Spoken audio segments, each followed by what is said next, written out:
Yangon airport after about an hour's flight. Very quick, up and down. It's 11 o'clock in the morning and it's about 27 Celsius, which is very, very nice. We have come here to see these elephants. And well, albino elephants. They're just light-coloured elephants. But they are, and we are assured that they're only like this for a short while every day, which pays for their upkeep. And they have their own swimming pool and veterinary care. But this one is obviously conditioned. And one right in here is a baby.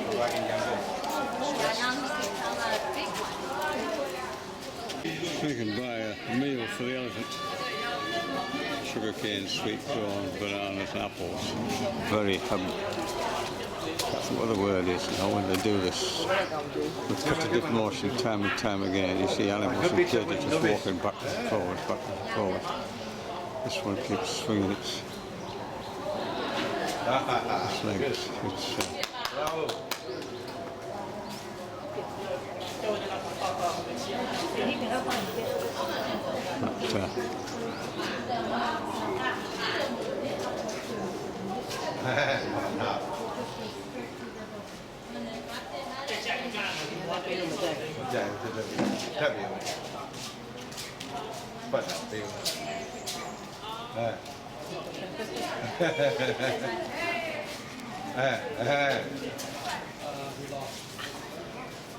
This is our first lunch in Yangon. Parkland over there, and a little bridge. And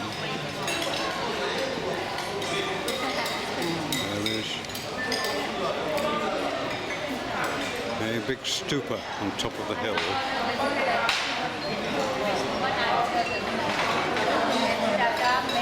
We are in the Royal Park in Yangon. It's about 4 o'clock in the afternoon. This is a replica of the Royal Barge which we saw up in Inlay Lake.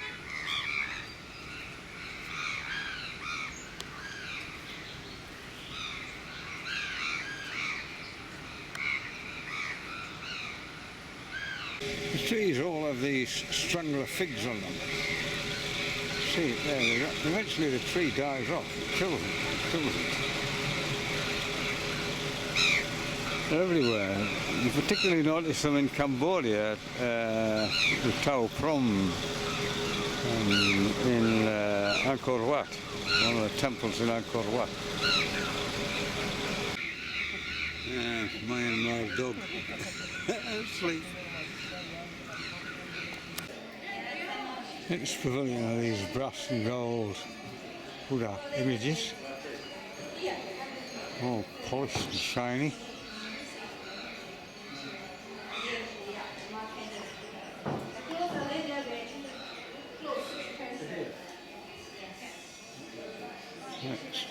Glass everywhere, little pieces of glass. Oh, there's some roof damage there.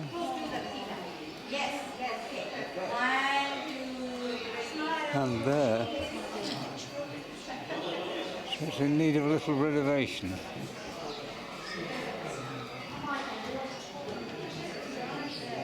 And this is the pagoda itself, the highest one in Myanmar. Like 8 tons of gold wrapped around it one way or another. Are you there and over there?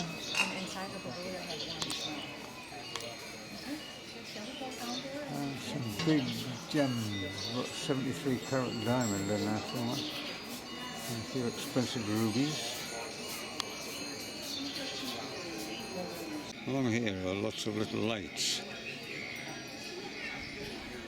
They're sort of little dishes with wicks in. And this guy down here is filling them up with cooking oil. Out of a kettle. They must have to do it every night. This is prevention against this Wuhan novel coronavirus. Apparently the borders between Burma and China have been closed, but our tour guide is well aware of it. We've got masks and hand wash. Well, that's it in all its glory in this late afternoon sunshine. It's in, you can see the stages. The bottom stage is quite angular. There's 9 layers to the bottom stage, then the next stage up, and so on up to the top. At the top there, it's that shiny as old gold leaf, and twinkling bells. On this buddy you can see where the locals have been sticking little bits of gold leaf. It's covered with it.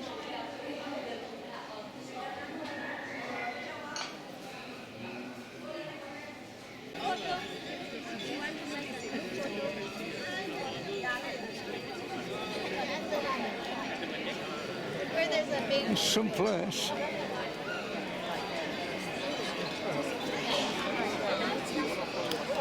I would like to make a photo.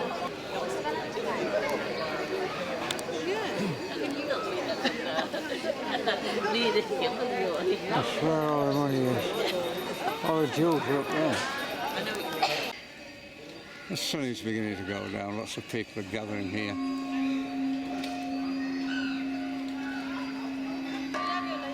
It is a lovely sight in the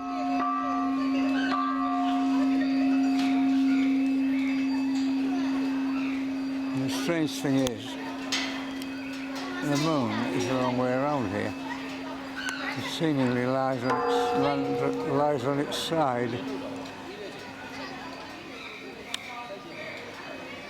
Here's all the volunteers praying.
Lots of people waiting for the sun to disappear. Lots of people waiting for the sun to go down.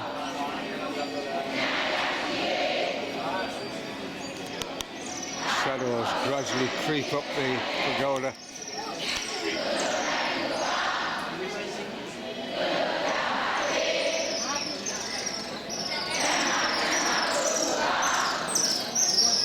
Lots of swift swallows flying about.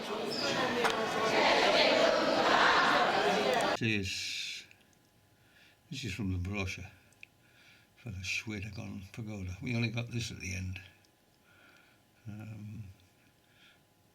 after our visit, but by then we were all pagodaed out, and this was the last pagoda we visited. But it's the most revered one in Myanmar, in Yangon, and this is just a little bit of information about it from this brochure, which is worth reading.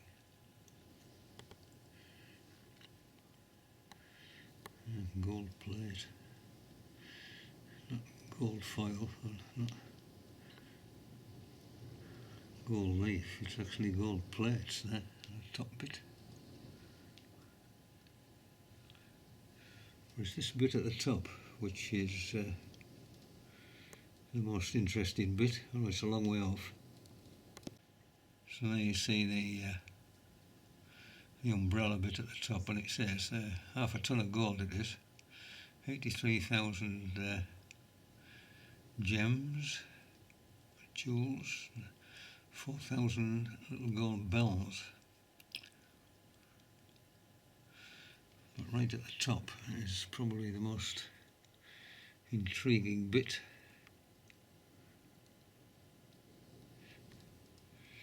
This is that vein.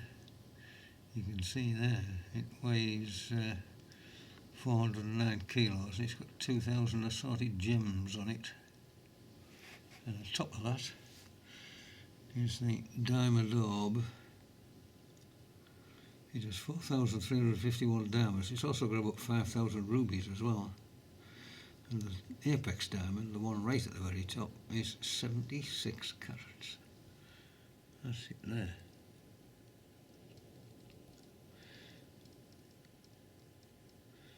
So that says it all for me.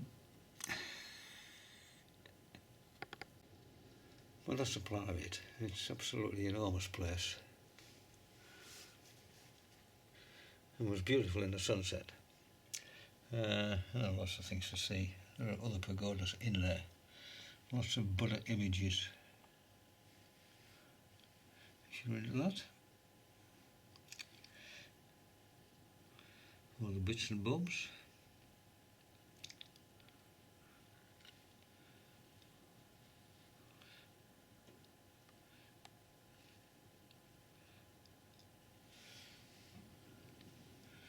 A bit more information about it.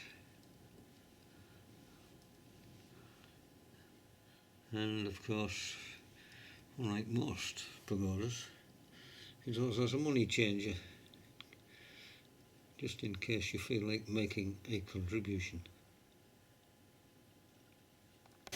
So this is where we are today, our last day of tours.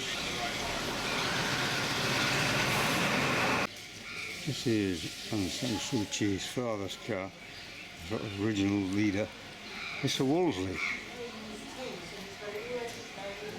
1947 Wolseley. Well, that's the plan of it. It's absolutely enormous place. It was beautiful in the sunset. There are lots of things to see. There are other pagodas in there. Lots of Buddha images. Should we do that? All the bits and bobs.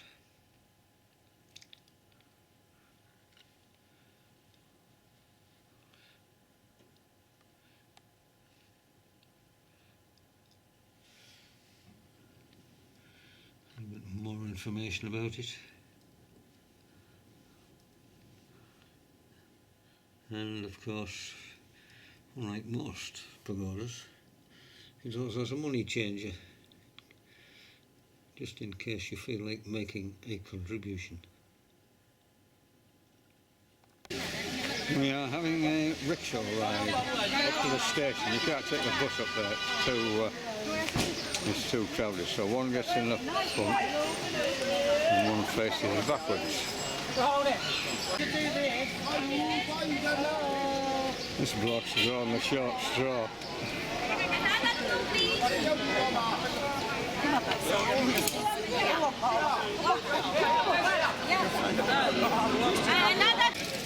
Well, that was a hoot. The two big ladies are separated. They've been apart for weeks. And we need to crossing the...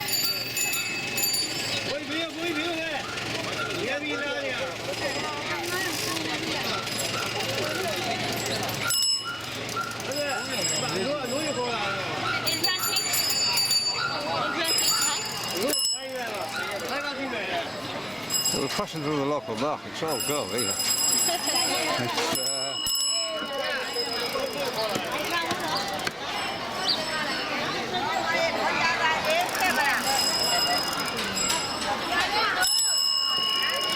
Chicken, fish, duck.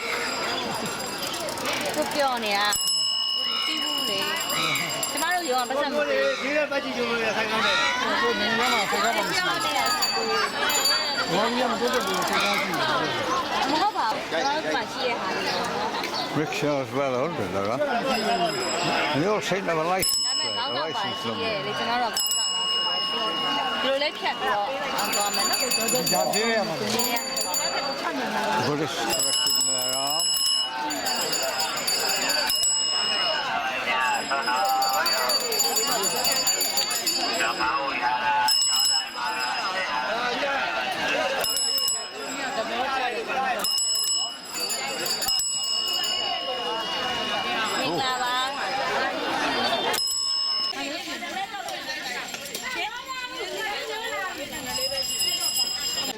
Been waiting to go on a train ride.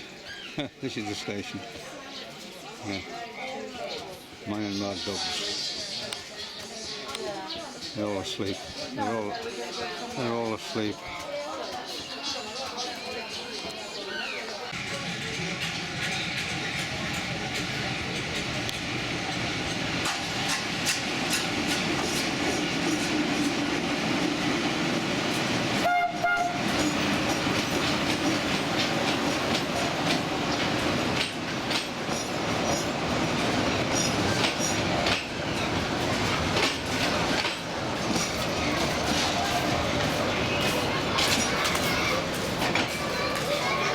Train journey.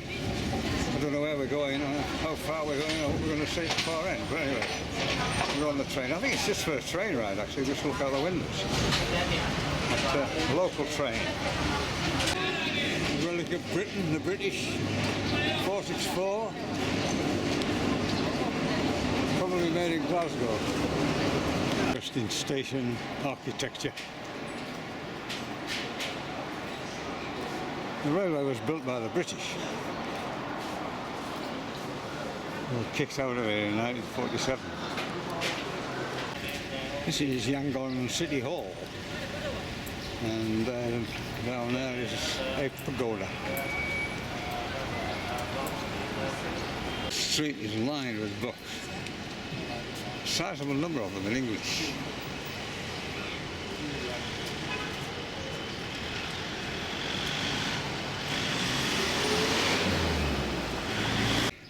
This is where we have come for our lunch on our final, ultimate day. This big barge, we saw the front of it on the other side of the lake. It's actually a replica and it's not floating. So they use it for ceremonies, but it also has this restaurant inside.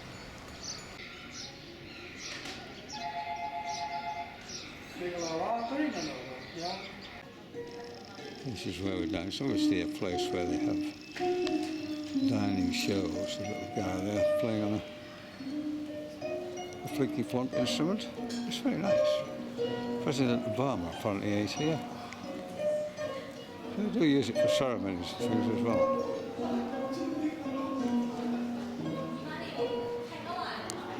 And up there is what it looks like from the side.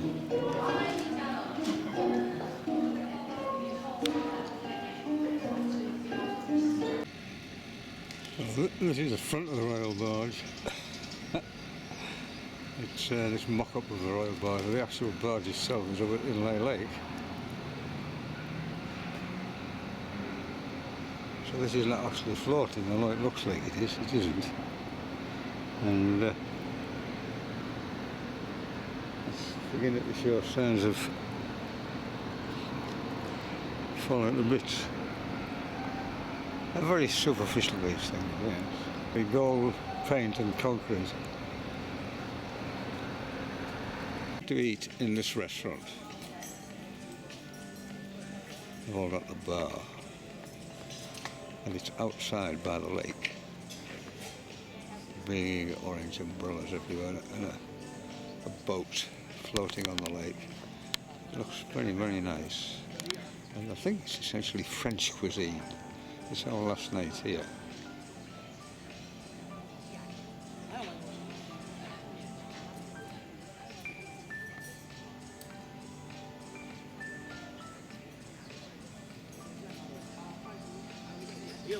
Yeah, lovely.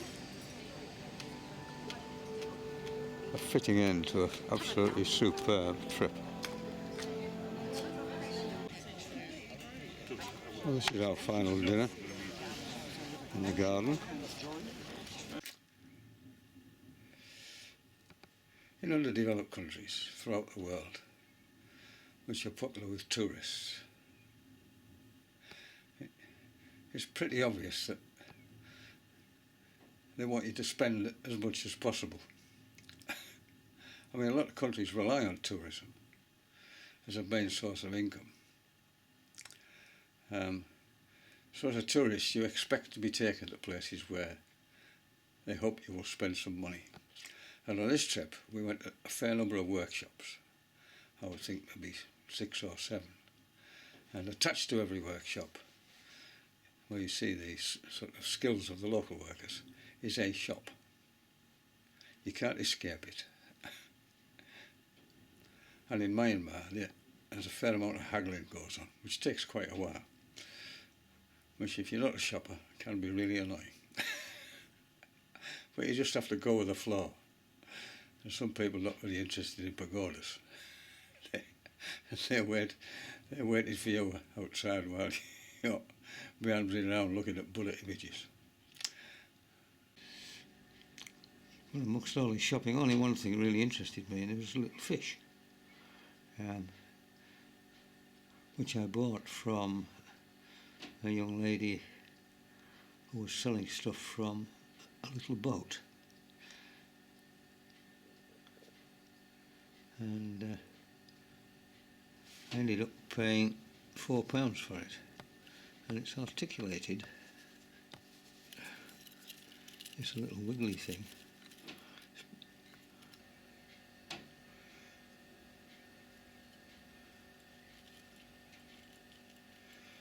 There it is. And it came in a little bag. It was £4 for the whole lot. I thought amazing.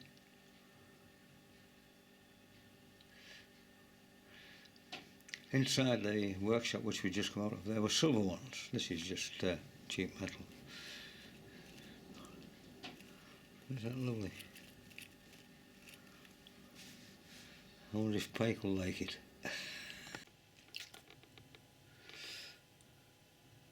So what did I make of the place, Myanmar? Well, we saw some wonderful things, lots of pagodas, maybe too many.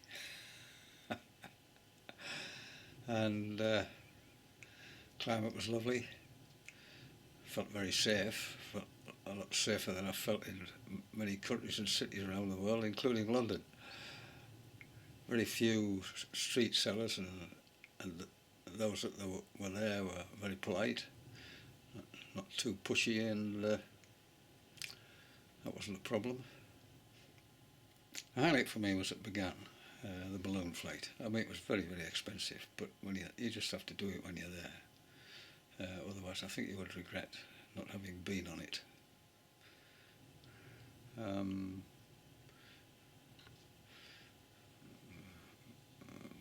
People were worried about mosquitoes. Well, there are mosquitoes there. You get them in every tropical country. You can't escape them. But there was no malaria where we went, and although 1 or 2 people were bitten, it was more due to carelessness, walking around with sort of bare arms and bare legs in the evening. You're just asking to be bitten. They're a bit itchy.